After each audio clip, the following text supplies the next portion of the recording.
is one of those cities that feels small at first until you start walking and realize how much is hiding behind each corner. In just 3 days, I'll take you from sweeping viewpoints over the Old Town to quiet courtyards, local streets, cozy food spots, and a fairytale castle sitting right on the water.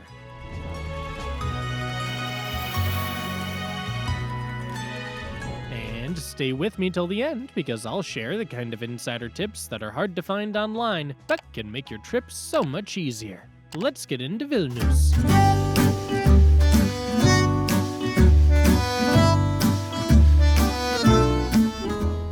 Day 1. Old Town and Historic Core. Morning. Gediminas Castle and Funicular. You're starting the trip by heading straight to the top of Gediminas Hill to see exactly what you're up against. Head to the base of the hill behind the National Museum to find the funicular. It costs $3 for a return trip and saves you a steep, lung-busting walk up the 48 meters or 157 feet to the summit. The red brick tower is the last standing part of the upper castle, and while the exterior looks rugged, the interior is where you get the real grit of the city's history. Inside, you'll find detailed models of the 14th century fortifications and a section of the 1989 Baltic Way, when 2 million people linked arms across 600 kilometers or 373 miles to protest Soviet rule. The spiral stairs leading up to the roof are incredibly narrow and tight, so watch your shoulders on the stone as you climb. Entry to the tower costs $7, and once you're at the top deck, the view of the red-tiled Old Town crashing into the modern city is a massive flex. Insider tip. Take a second to look at the basement level before you rush up the stairs. It contains the original 13th century stone foundations that most people walk right past. The Hill of the Three Crosses. Instead of heading back to the funicular, follow the ridge path toward the massive white monument of the next peak. This is the Hill of the Three Crosses, and the walkover takes about 15 minutes, but stay sharp. The dirt paths and wooden stairs are notoriously uneven and turn into a slide if it's rained recently. While the castle is great for history, you come here for the silence and the much better angle of the skyline. Standing by these crosses gives you a wide, open view where you can actually see the forest creeping right up to the edge of the red-tiled Old Town. It's the best spot to catch your breath and see exactly where you're headed before you commit to the steep descent back toward the streets. Insider tip. If you want to save your knees on the way down, ignore the direct vertical stairs and look for the winding paved path that leads toward the Bernardine Garden. It's much easier on the legs and drops you right by the river. Late morning, Vilnius Cathedral Square. Once you've made it down the hill, you'll land directly in Cathedral Square, the massive white heartbeat of the city. The cathedral looks more like a Greek temple than a church, with heavy columns and statues that dominate the space. It's free to enter, and the interior is a massive, cool vault that's a total relief if the sun's beating down on the pavement outside. Inside, you'll find the silver sarcophagus of Saint Casimir and the tombs of the Grand Duchy rulers tucked into the chapels. While you're in the square, look at the statues on the roof. Those are actually modern replicas since the Soviets pulled the originals down and blew them up in 1950. Insider tip. Scour the pavement between the cathedral and the bell tower for a granite tile with the word Stebuklas, which means miracle, carved into it. It marks the end of the human chain from 1989. Stand on it and spin around 3 times if you want to follow the local luck ritual. Bell Tower Climb. The White Tower standing alone in the square is the Bell Tower, and climbing it is a much more physical task than the funicular. It costs $7 to enter, and the stairs are narrow, uneven, and made of old timber that can feel slightly bouncy under your feet. In the tighter sections, you'll actually need to use your arms to pull yourself up. If you make it to the top, you're standing right next to the massive bells with a clear, unobstructed view of the square and the Palace of the Grand Dukes. Palace of the Grand Dukes. Just behind the cathedral, you'll find the Palace of the Grand Dukes, which was the political and cultural nerve center of the region for centuries. The original was completely leveled in 1801, so what you're looking at is a massive, high-spec reconstruction that only wrapped up in 2018. It's now a museum split into 4 distinct routes, and a ticket for the full experience will cost you about $12. If you're tight on time, I recommend prioritizing the archaeological route. It lets you walk directly over the exposed 14th century foundations and cellar ruins protected by glass floors, which is the only way to see the actual bones of the medieval palace. Give yourself at least 2 hours if you want to tackle all the exhibits, as the place is much bigger than it looks from the outside. You'll see everything from reconstructed ceremonial halls dripping in Renaissance detail to armor and weaponry from the Grand Duchy's peak. It's a long walk through history, but the way the new building is wrapped around the original ruins is impressive. No extra fees required for the courtyard, but the $12 ticket is the only way to get deep into the vaults where the real history is buried. Afternoon, Presidential Palace. Cut through the side streets for 3 minutes from the square to find the Presidential Palace. It's a grand, neoclassical block that looks incredibly formal and guarded from the front, but the vibe shifts completely once you head around back. I recommend timing your visit for the late afternoon because the back gardens are actually accessible to the public. They usually open the gates after 6 p.m. on weekdays and throughout the day on weekends, and it's free to enter. It's one of the few places where you can walk right up to the rear of a high-security government office without any fences or barriers in your way. If you want to see the changing of the guard ceremony, show up at 6 p.m. sharp. Otherwise, it's just a quiet shortcut to use before you head deeper into the narrow alleys of the Old Town. Lunch at Augustus and Barbora Love Story Cafe. Walk down the narrow curved Stiklu Street to find this spot, which is draped in thousands of silk flowers from the walls to the ceiling. The cafe is a tribute to the 16th century romance between King Sigismund Augustus and Barbara Radziwiłł. For a light lunch, I recommend the signature pink beet soup for about $9 or a slice of cake for roughly $8. It's a busy location, so if the front room is packed, head through the glass-covered courtyard or the smaller rooms tucked toward the back, where it's easier to find a seat. It's a solid choice for a quick break where the decor is just as much of a draw as the food. Alumni Courtyard. Since you're already right here on Universiteto Street, duck into the university complex to find the Alumni Courtyard. This spot dates back to 1582, and the 2 levels of white Renaissance arches will make you feel like you've suddenly teleported to Italy. It's free to enter and takes about 2 minutes to check out. Keep an eye out for the massive wooden doors. If they're open, just head inside. It's a great little hidden gem that most people walk right past because they're too busy looking for the next big landmark. Late afternoon, House of Signatories. From the university, head back toward Pilies Street to find the House of Signatories. This is where 20 men signed the Act of Independence in 1918, officially kicking off the modern Lithuanian state. Entry is roughly $5, and inside, you can see the actual desks and furniture they used, preserved exactly as they were on that day. You only need about 30 minutes here. It's the best spot to see the direct link between the old empire and the republic that existed right before the Soviet occupation in 1940. St. Anne's Church. Continue toward the river to find the most recognizable church in the city. St. Anne's was built in 1495 using 33 different shapes of clay bricks to create an incredibly intricate Gothic facade. It's free to enter, but the interior is much simpler than the exterior, so focus your time on the brickwork outside. It's one of the most visually distinct buildings in the area and was famously admired by Napoleon. The red bricks are especially vibrant in the late afternoon sun, just before it starts to set. Evening, dinner at Lokis. Finish your day by heading into the medieval basement of Lokis. The restaurant is set in a 15th century merchant cellar with thick stone walls and low, vaulted ceilings. They specialize in game meats, so you can try things you won't find at a standard spot, like wild boar roast with cowberries or beaver meat stew. Expect to pay between $30 and $35 for a main course. It's heavy, traditional food that fits the vibe of the cellar. If you aren't into game meat, they have standard Lithuanian options, but the wild boar is the main reason people come here. it gets busy, so it's worth booking a table in advance if you want to make sure you get a seat in the actual cellar vaults, rather than the street-level room. Day 2. Museums, Užupis, and local experiences. Morning. Museum of Genocide Victims and KGB prison cells.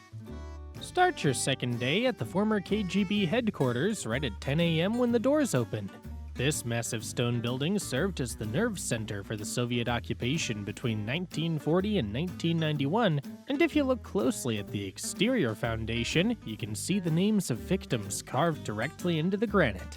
The building itself is the exhibit. It's cold, imposing, and stripped of any modern comforts. The transition from the administrative offices on the upper floors to the basement prison cells is a physical jolt. You'll find yourself walking through narrow, low-ceilinged corridors to reach the actual padded isolation cells and the execution chamber where the floor remains scarred and unrepaired.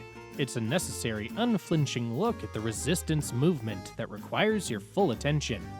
Give yourself at least 2 hours to cover the 3 floors of exhibits. Entry is around $8. Insider tip.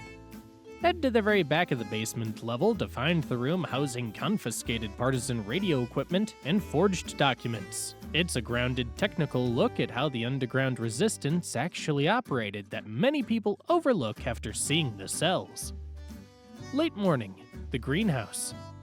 Once you leave the KGB building, walk 800 meters or about half a mile to find a small, bright green wooden house perched on a hill. This is the Holocaust Museum, and it's a sharp, personal pivot from the massive Soviet building you just left. It doesn't have the high-tech bells and whistles of a modern museum. Instead, it uses a massive collection of personal photos and diaries to tell the story of the Vilnius ghetto. The rooms are tight and the air feels still, making the experience feel much more like visiting someone's home than a tourist site. You only need a maximum of 45 minutes here, and entry will cost you about $6. Afternoon, lunch at Blue Lotus. Cut back toward the center for a much-needed break at Blue Lotus, which serves as the local go-to for Thai and Indian food. After a morning spent in those cold stone basements, the smell of roasted cumin and fresh chili is exactly what you need to wake up your senses. It's the best pivot in the neighborhood for when you've hit a wall with the heavy meat and potato rotation of traditional Lithuanian cooking. I recommend the lamb rogan josh or the crispy duck with basil, as they're the most consistent winners on the menu. Expect to pay around $20 for a main dish and a drink. The service is fast and the vibe is casual, so you can refuel and get back onto the cobblestones without the drag of a long sit-down meal. St. Casimir Church. Head back into the heart of the old town and look for the massive pink dome topped with a black crown. This is St. Casimir, a building that's been kicked around by history. It's been everything from a Russian Orthodox cathedral to a grain warehouse and even a museum of atheism. You can see that survivalist grit in the architecture, which somehow stays standing despite the constant repurposing. It's free to enter, so push through the heavy doors to see the high Baroque altars. The interior is a massive flex of gold leaf and marble that feels incredibly bright compared to the stone basements you spent the morning in. Walk the perimeter of the nave to see the sheer scale of the columns before you head back into the narrow streets. Artillery Bastion and Gates of Dawn. Follow the curve of the old defensive wall to the Artillery Bastion, a 16th century fortification built into the side of the hill. You can head down into the underground tunnels and armory, which feels like a cold stone labyrinth.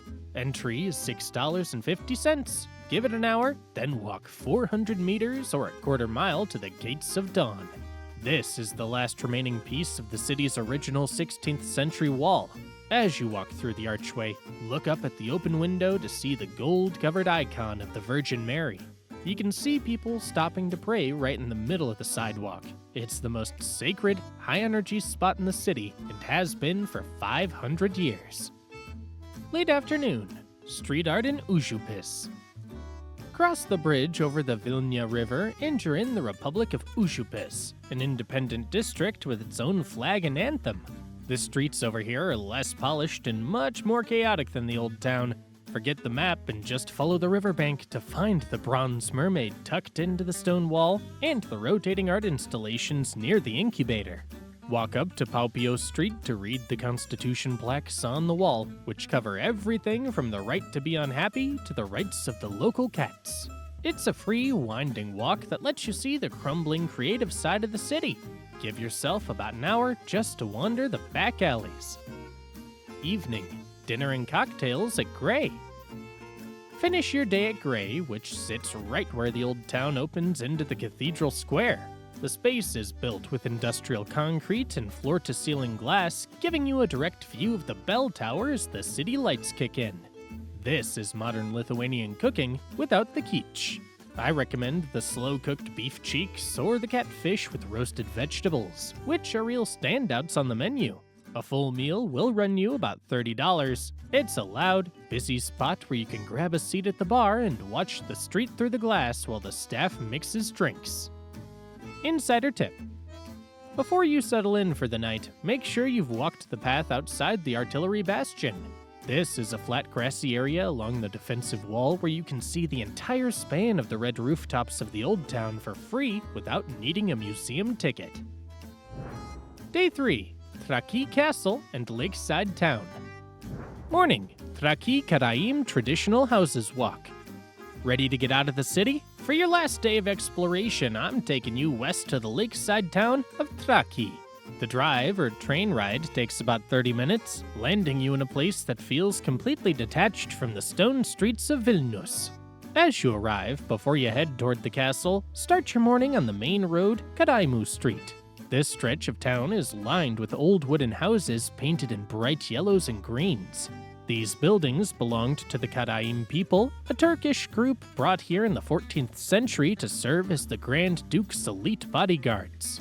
Pay attention to the architecture as you walk. Every house was built with exactly 3 windows facing the street. 1 window is for God, 1 is for the Grand Duke, and 1 is for the family inside. Insider tip. Look for the small, colorful houses that have been converted into tiny museums or craft shops. If the doors are open, you can peek inside to see the original low-hanging ceiling beams and heavy timber walls that have survived for hundreds of years. Late morning, Castle Island Viewing Deck. As you reach the end of the road, head toward the wooden piers to your left for the best viewing angle of the castle. This is where you'll see the massive red brick fortress sitting on its own island, surrounded by the deep blue of Lake Galve. It's a staggering sight, especially when the water's still enough to act like a mirror for the 14th century towers. Take a moment here to just stand on the wood planks and feel the wind coming off the lake. It's the only spot where you can appreciate the sheer isolation of the defense system before you get caught up in the details inside the walls. Afternoon. Brunch at Trakai Castle. Walk back toward the town for a meal at Trakai Castle. You cannot come to Trakai and skip the kibinai. These are the traditional handheld pastries of the Karaim people. I recommend ordering the mutton kibinai and a cup of hot bouillon to dip them in. The pastry is flaky and the filling is savory and heavy, exactly what you need after being out by the water. Expect to pay around $18 for a couple of pastries and a drink. The terrace sits right on the shoreline, so you can watch the local rowing teams cut through the water while you eat. Trakai Castle Island Bridge. Now that you're fed and have seen the town, it's time for the main reason why you've made the trip out here. Walk over to the long wooden bridge that serves as the only land link to the castle island. It's roughly 300 meters or 985 feet of timber planks, and as you get further from the shoreline, the red brick walls really start to tower over you. The modern town falls away behind you as the massive iron-studded gates of the fortress get closer. You'll probably smell smoked fish from the vendors standing near the bridge. It's a staple of the lakeside, but keep your pace steady and head straight for the moat entrance. This is the exact moment the scale of the 14th century defense hits you. Insider tip.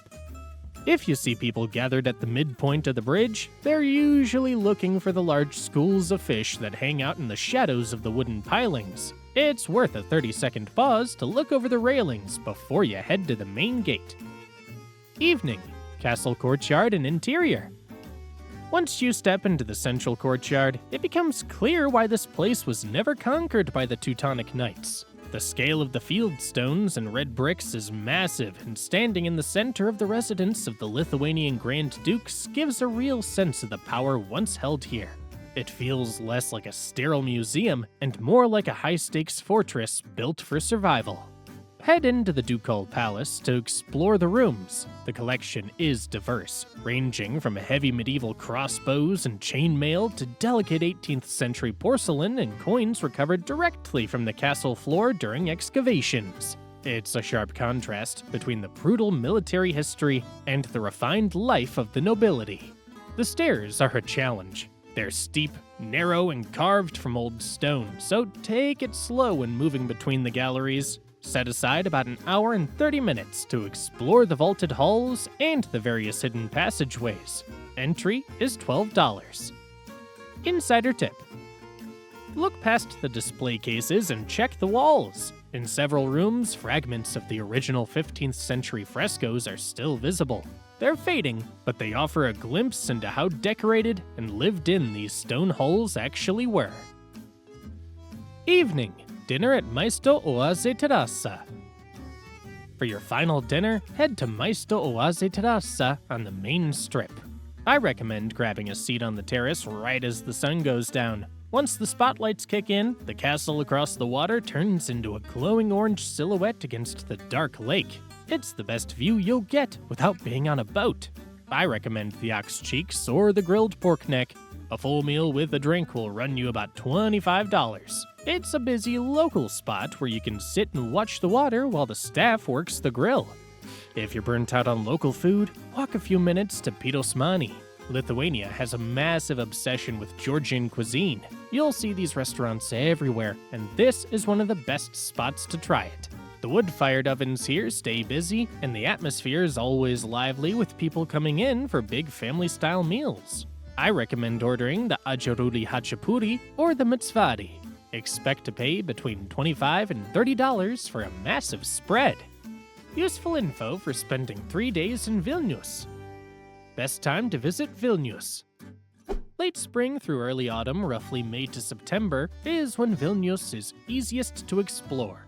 Daytime temperatures usually sit between 18 to 26 degrees Celsius or 64 to 79 degrees Fahrenheit, which works well for walking the old town and spending time outdoors. June through August brings the longest days and the most stable weather, with evenings staying light and active. Winter drops closer to -5 to 3 degrees Celsius or 23 to 37 degrees Fahrenheit. Snow is common, and while the city looks good, daylight is short and some smaller attractions reduce hours, which limits how much you can realistically fit into a day. City airport tips. You'll arrive at Vilnius International Airport, located about 6 kilometers or 4 miles from the city center. The fastest option is a ride-hailing app like Bolt, which takes around 10 to 15 minutes depending on traffic and usually costs between $11 and $16. If you want a budget option, the 3G bus runs frequently from the airport to the city center. The journey takes about 15 to 20 minutes and tickets cost only $1. There's also a train connection from the airport to the central station, taking roughly 8 minutes, with tickets costing 90 cents. Where to stay in Vilnius? Staying in or near the old town keeps everything simple. This is where most of your itinerary happens, and you can walk to nearly all major sites. Hotels here usually range between $100 and $200 per night depending on the level. For a slightly more modern and less touristy-heavy area, look at the Naumiestis district. It's still close to the center, with prices often between $85 and $160. If you want something quieter with a more local feel, areas across the river near Užupis give you easy access to the old town while staying slightly removed from the busier streets. Prices are similar, usually between $100 and $180. How to get around Vilnius? Vilnius is compact, and most of your trip can be done on foot, especially across the old town and surrounding areas. Public transport is available, but not essential for a short stay. Buses and trolleybuses cover the city, with a single ticket costing between 70 cents and $1, depending on how you buy it. A 24-hour pass costs about $6 and is useful if you plan to move between further points or return from areas like the Genocide Museum. Ride-hailing apps are widely used and affordable, making them a practical option for shorter distances when you don't want to walk. Most shorter trips across the city center will cost you less than $6. Where to eat in Vilnius? Vilnius has a great mix of traditional and modern dining, with the best spots concentrated in the Old Town. In the heart of the Old Town, Ertlio Namas focuses on historical Lithuanian cuisine from the Grand Duchy era. The menu is a multi-course tasting experience rather than quick mains, making it a slower, more immersive meal. Expect to pay between $65 and $80. It's the best choice if you want food that connects directly to the country's history. Near Gediminas Avenue, Jogsmas offers a Michelin-starred approach to local ingredients. The menu changes with the seasons, but always emphasizes clean, bold flavors and high-quality meats and fish. A full dinner here usually runs between $40 and $60. It's perfect for a high-end meal that doesn't feel overly formal. For a plant-based option, Rose Hip Vegan Bistro is one of the top vegan spots in the city. They're known for their pink hummus, burgers, and fresh bowls, with most mains priced between $13 and $16. You can get a full meal and drink for about $20. The food is consistent and good enough that it works even if you aren't strictly vegan. And just like that, your 3 days in Vilnius come together. You've worked your way from the hilltop views down through the old town streets, stepped into the parts of the city that actually explain its past, and finished it off with a completely different setting out in Trakai. If this guide helped you plan it right and move through everything without wasting time, hit like and subscribe for more routes like this. And if you're not done with the Baltics yet, Riga's next. Bigger, busier, and just a few hours away.